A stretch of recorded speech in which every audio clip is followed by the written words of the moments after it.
สวัสดีครับสวัสดีครับสมาชิกทุกท่านครับยินดีต้อนรับทุกท่านเข้าสู่ช่องพีพีธรรมดานะครับช่องพีพีธรรมดาก็จะมานำเสนอ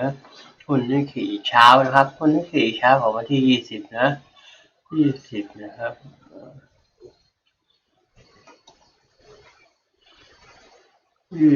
20มีนาคม2569นะครับวันนี้เป็นวันศุกร์แล้วนะครับวันศุกร์นะขอบพระคุณสมาชิกทุกท่านนะครับที่เข้ามาชมนะครับทุกคลิปเลย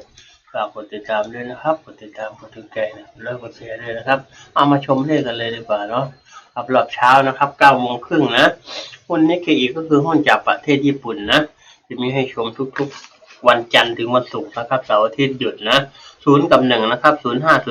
07 08 09 17 18 19 01นะครับนี่นะชนชอบก็นำไปใช้นะครับเชิญเลยครับ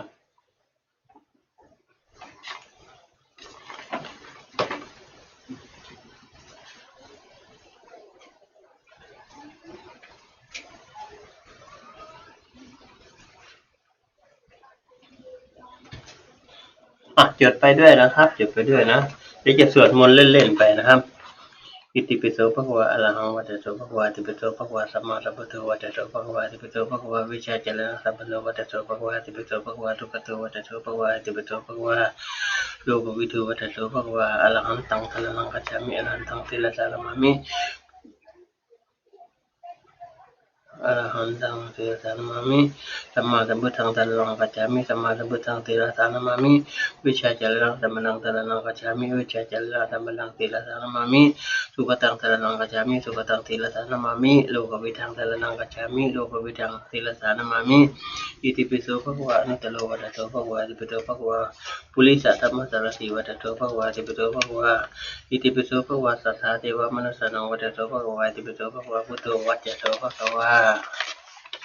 อนุตตรังสารนังกัจฉามิอนุตตรังศีลสารนามามิอนุตตรังศีลสารนามามิปุริสธรรมสารติสารนังกัจฉามิปุริสธรรมสารติศีลสารนามามิ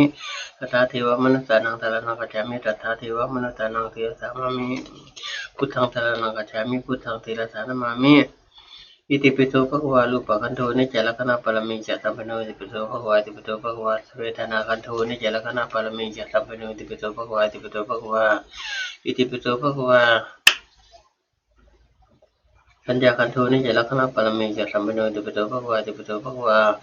อนิจจลักขณปรมิจสัมปันโนอิติปิโสภะคะวะอิติปิโสภะคะวะวิญญาณขันโธนิจจลักขณปรมิจสัมปันโนอิติปิโสภะคะวะจดทันอยู่เนาะครับโอเคนะครับเท่านี้ก่อนนะ